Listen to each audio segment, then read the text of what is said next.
Experiencing a blue screen on your Dynabook Portege X40? This tutorial covers effective solutions to troubleshoot blue screen of death errors, repair Windows issues, and restore your Dynabook Portege X40 to stable performance.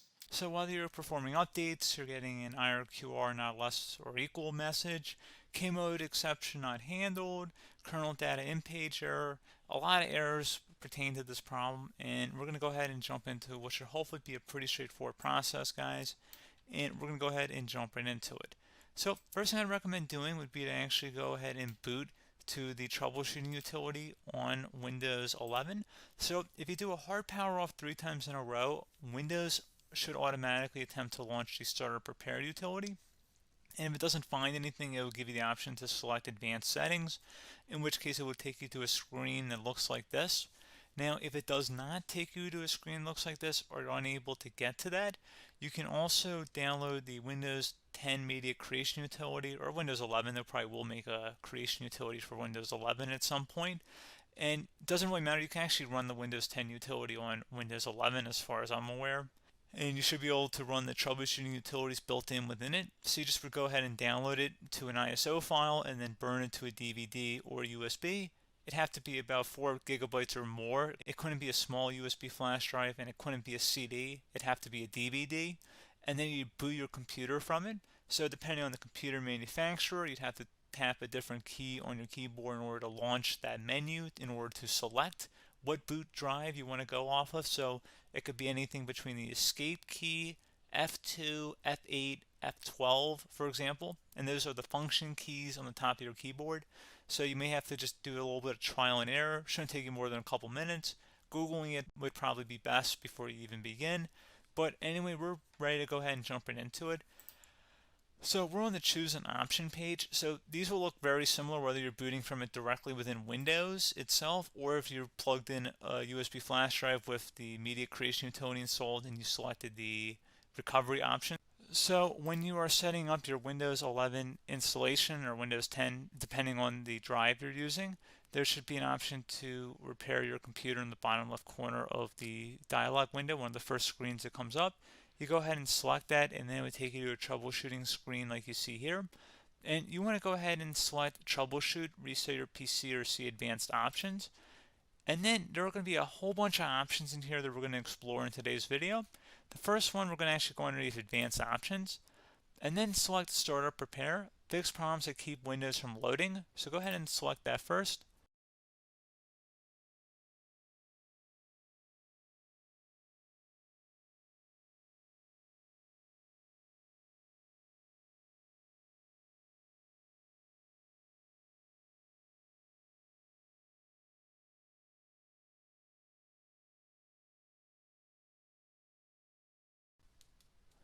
Okay, so you can see it could not repair our PC.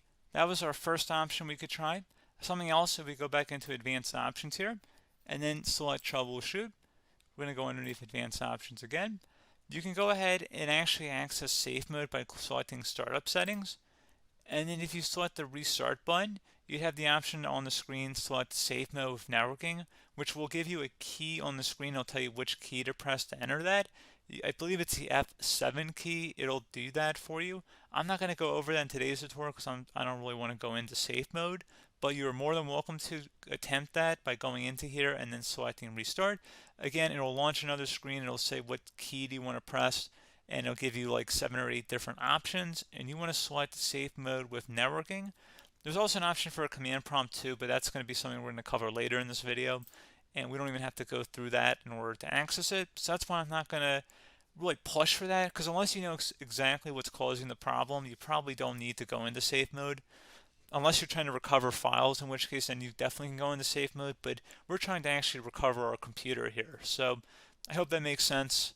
Something else we can also try here as well would be to uninstall updates, remove recently installed quality or feature updates from Windows. So if you go ahead and select that, you can uninstall the latest quality updates, which generally is the more day-to-day updates.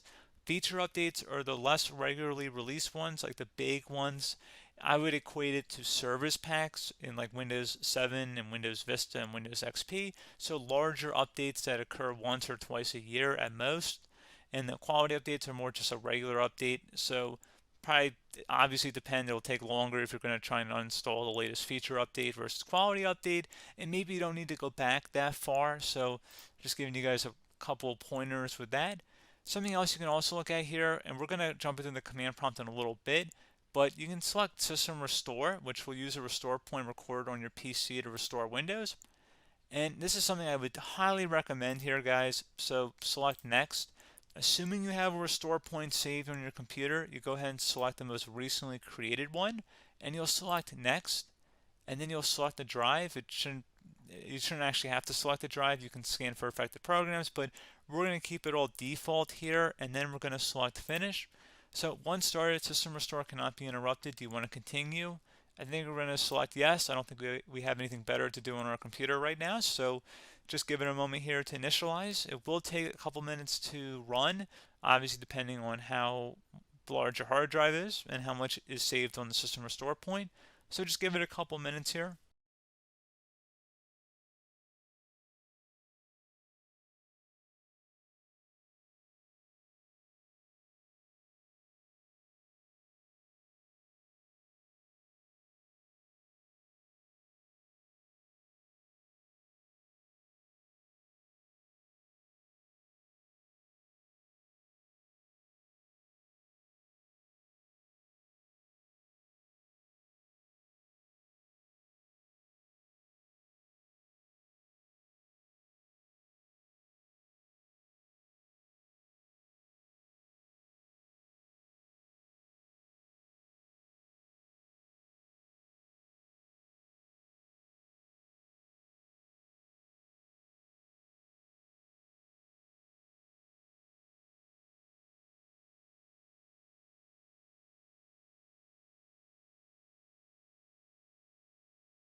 Okay, so you can see System Restore completed successfully.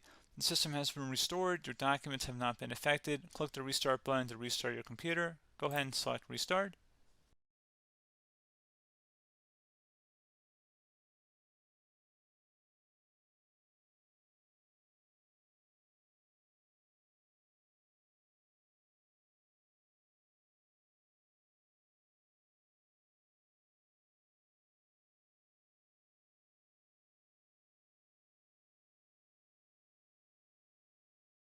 Okay, so you can see the system has been restored successfully.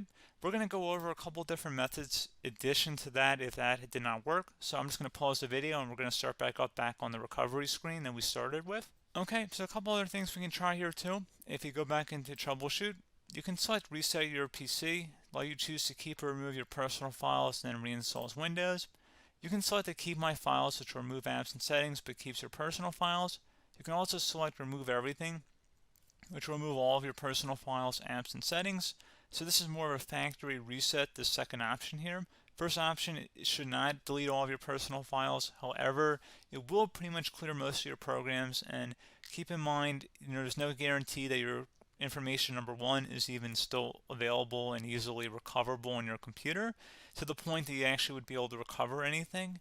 And the second point is that there's always a chance that it won't actually recover and it will just do a factory reset anyway.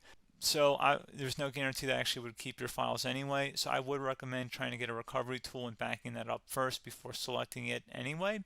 But again, those are a couple of different options. And then something else you can try here if you go back to the choose an option. Another option, if you go underneath choose an option and select troubleshoot, advanced options, and now select where it says command prompt.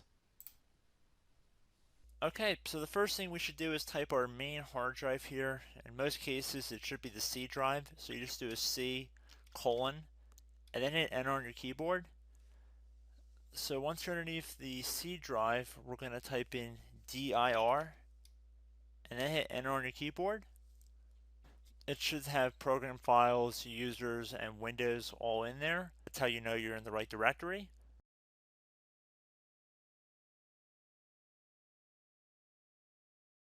In some cases, it might be the D drive as well, so just keep that in mind.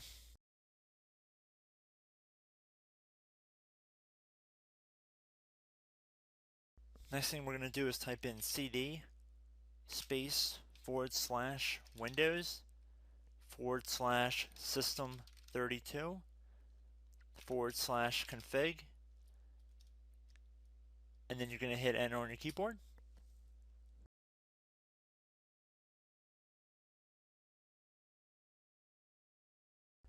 So now you're going to type md space backup. If you've seen other tutorials, it might also say to put down md backup. That's because the backup name is pretty common when you want to back something up. So you can name this whatever you want, doesn't have to be backup. So if you've already made a backup folder in the past, you could do backup 1, for example. So once you're done setting the name you want the backup to be called, hit enter on your keyboard again.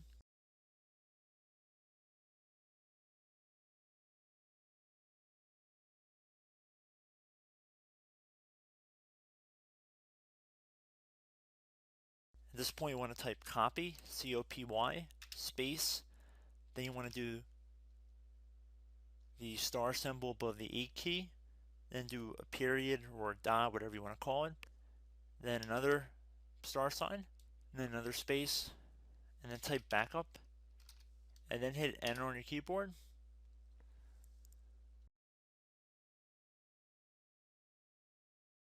Now you want to type cd reg back, R-E-G-B-A-C-K, and then hit enter on your keyboard. So now that we are under the reg back, so now you want to type dir again, and then hit enter.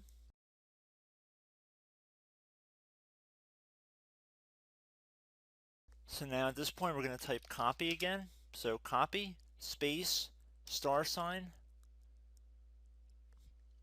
dot, another star sign, space, and then 2 dots. So we're going to type copy, space, star sign, dot, sign, star sign, dot, dot, and then hit enter on your keyboard again. So for overwrite, you want to overwrite all. So type A on your keyboard, so capital A, and then hit enter on your keyboard.